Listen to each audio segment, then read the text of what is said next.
عبداللہ بن مسعود وہ صحابی ہیں، حدیث شریف میں آتا ہے کہ ابھی چند لوگ ہی اسلام میں داخل ہوئے تھے کہ ایک دن نبی اکرم صلی اللہ علیہ وسلم اپنے یار غار حضرت ابو بکر صدیق رضی اللہ تعالیٰ عنہ کے ساتھ باہر کی طرف نکلے، غار حرا کی طرف چل پڑے تو وہاں پر قریب ہی غار حرا کے قریب حضرت عبداللہ بن مسعود غلام تھے، یہ بکریاں چرا رہے تھے اپنے آقا کی۔ ان کی عمر کوئی 15 سال کے قریب تھی، جوان تھے۔ اللہ کے محبوب صلی اللہ علیہ وسلم نے اسے بلایا اور فرمایا کہ کیا ہمیں دودھ پلا سکتے ہو کسی بکری کا؟ اب یہ لڑکے ہیں، 15 16 سال 17 سال کی عمر ہوگی، کہنے لگے کہ میں دودھ تو نہیں پلا سکتا کسی بکری کا، اس لیے کہ میں بکریوں کا مالک نہیں ہوں، میں تو غلام ہوں، چرانے والا ہوں، اور مالک کی اجازت کے بغیر میں آپ کو دودھ نہیں دے سکتا۔ نبی اکرم صلی اللہ علیہ وسلم بہت خوش ہوئے، آپ نے فرمایا اچھا ٹھیک ہے، مالک کی اجازت کے بغیر نہیں پلانا چاہیے کسی کو دودھ، لیکن یہ بتاؤ کہ تمہارے ریوڑ میں ان بکریوں میں کوئی ایسی بکری بھی ہو جو دودھ نہ دیتی ہو، ایسی بکری بھی ہو کہ ابھی تک کوئی نر اس کے قریب بھی نہ گیا ہو۔ ہمارے ہاں جسے کہتے ہیں لیلی کہتے ہیں نا، چھوٹی عمر کی۔ اس نے کہا جی ایسی تو ہے، فرمایا وہ لے آؤ پکڑ کر۔ وہ پکڑ کر لے آیا، آپ صلی اللہ علیہ وسلم نے اپنا بابرکت ہاتھ اس بکری کے کمر پہ پھیرا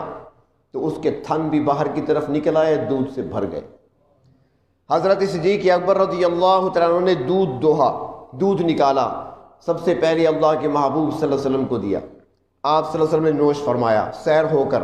اس کے بعد صدیق اکبر نے دودھ پیا، اس کے بعد عبداللہ بن مسعود کو دودھ پلایا۔ جب تینوں سیر ہو گئے، آپ صلی اللہ علیہ وسلم نے ہاتھ مبارک اس کی پشت پہ پھیرا تو وہ اسی طرح ہو گئی جیسے پہلے تھی، واپس چلی گئی۔ تو آپ نے فرمایا ابن مسعود سے کہ ہم نے تمہارا کوئی نقصان نہیں کیا، نہ ہم نے تمہارے مالک کی بکریوں میں سے کسی کا دودھ لیا ہے، یہ تو اللہ نے پلا دیا ہمیں۔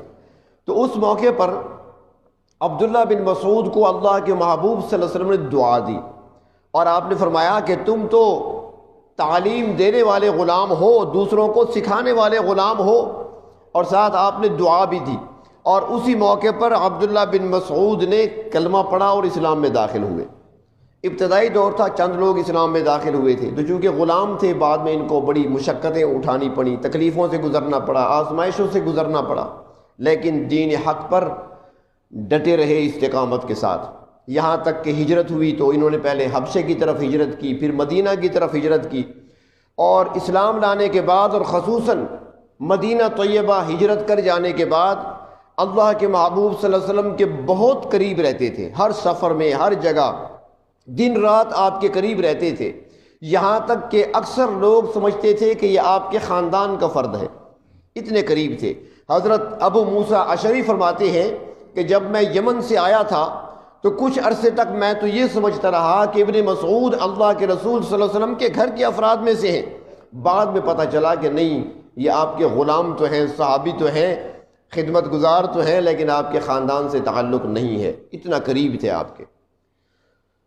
اور حضرت حذیفہ بن یمان رضی اللہ تعالیٰ عنہ سے پوچھا گیا کہ ہدایت میں اور حسن سیرت میں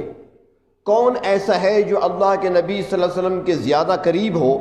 تاکہ ہم ان کا دامن پکڑ لیں اور ان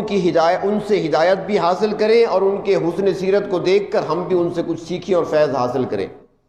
تو حضرت حذیفہ بن یمان نے جواب میں فرمایا تھا کہ اگر ایسی شخصیت کو دیکھنا چاہتے ہو تو عبداللہ بن مسعود کو دیکھو۔ تو یہ عبداللہ بن مسعود، اللہ رب العزت نے ان کو بڑا علم عطا فرمایا تھا، علم کے پہاڑ تھے، صحابہ کرام ان سے مسائل پوچھنے کے لیے آیا کرتے تھے، قرآن حکیم کی تفسیر کا علم بھی خوب جانتے تھے، حدیث شریف کو بھی خوب جانتے تھے، حدیث کے مفہوم کو بھی جانتے تھے، اور خود فرمایا کرتے تھے کہ قرآن پاک کی 70 سورتیں وہ ہیں جو میں نے براہ راست اللہ کے رسول صلی اللہ علیہ وسلم سے سیکھی ہیں۔ علم اللہ نے خوب عطا فرمایا تھا۔ تو ان کو حضرت فاروق اعظم نے کوفہ کا قاضی بنا کر اور بیت المال کا منتظم بنا کر بھیجا۔ تو جب یہ کوفہ تشریف لائے تو یہاں آ کر علم کا ایک باب کھلا، ایک دروازہ کھلا، اور پھر اس علم کے دروازے سے ہزاروں لوگ داخل ہوئے اور سیراب ہوئے اس چشمے سے، انہوں نے فیض حاصل کیا۔ حضرت عبداللہ بن مسعود نے خوب لٹایا علم کو، جام بھر بھر کر پلایا علم، قرآن و حدیث کا علم، ہزاروں لوگوں نے ان سے علم حاصل کیا۔ تو کوفہ کو اس لحاظ سے ایک علم کے اندر مرکزی حیثیت حاصل ہو گئی کہ اس کے اندر جلیل القدر صحابہ کرام بھی تشریف لائے، خصوصاً ابن مسعود نے آ کر علم کو یہاں پر پھیلایا، اور تقریباً 10-11 سال تک حضرت ابن مسعود رضی اللہ تعالیٰ عنہ یہاں پر علم کی روشنی پھیلاتے رہے 10-11 سال تک۔ 60 سال کی عمر میں 30 ہجری میں حضرت ابن مسعود رضی اللہ تعالیٰ عنہ کی وفات ہے۔